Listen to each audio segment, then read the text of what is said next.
ahọ́n bàjẹ́ Whatsoever the enemies wọ́n have used their mú tongue to àṣẹ destroy. wọ́n fi sọ̀rọ̀ sínú They ìgbéyàwó ẹ̀. spoke with authority to your mo sọ marriage. fún ẹ lọ́sẹ̀ tó I kọjá told you last week wípé that ẹni tó ṣègbéyàwó the one that's gotten èyí married, tí wọ́n jọ ṣègbéyàwó that they got tí married, ìgbéyàwó wọn lọ́lá. And the marriage was so èèyàn blessed. débẹ̀ A man níbi came tí wọ́n there ti ń sùn. when they were sleeping. èèyàn débẹ̀ Someone came ó there lè mú ọwọ́ ìyàwó dání. and took ó away the fọwọ́ ń ra òrùka ìgbéyàwó and méjèèjì was tó wà lọ́wọ́ ẹ̀. rubbing the ring in àti the engagement woman's ring hand. àti wedding ring ó And both the fọwọ́ ra wedding and the méjèèjì engagement báyìí. was rubbing it.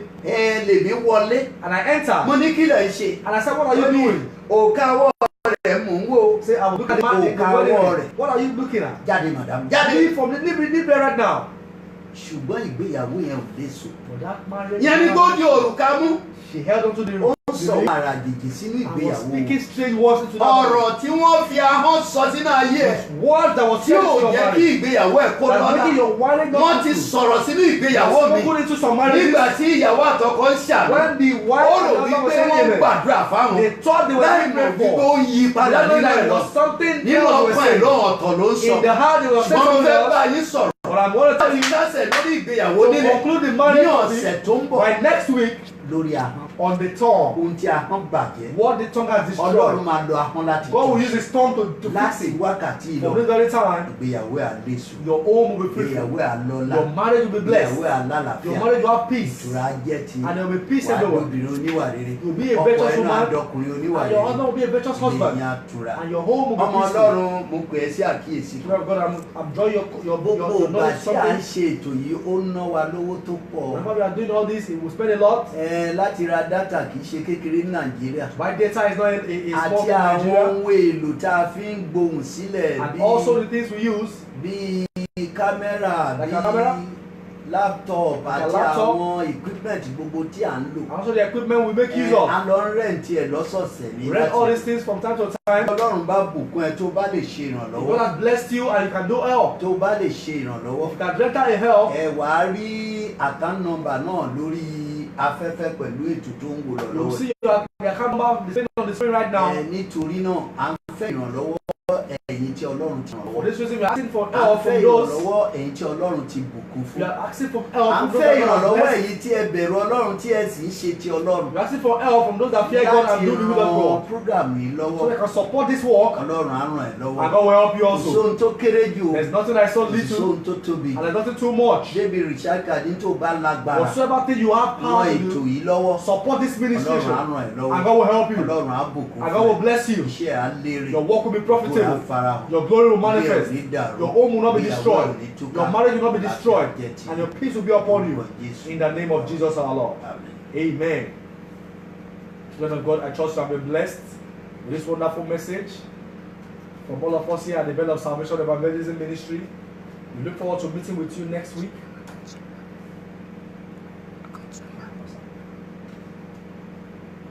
We look forward to meeting with you next Saturday again, same time. Please save the date next Saturday again. We meet. Remember for your prayers and counseling. Our Father in the Lord is always here to pray with you and also to counsel you. You can reach him on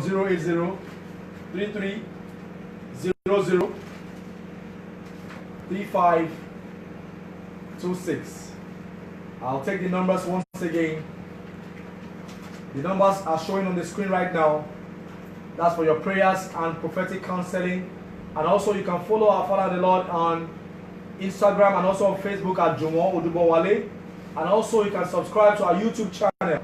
Please, children of God, if you have not shared this video, I implore you to do that right now. And as you do this, God will bless you in the name of Jesus. From all of us at the Bell of Salvation Evangelism Ministry, we say do have a peaceful night rest. See you next week.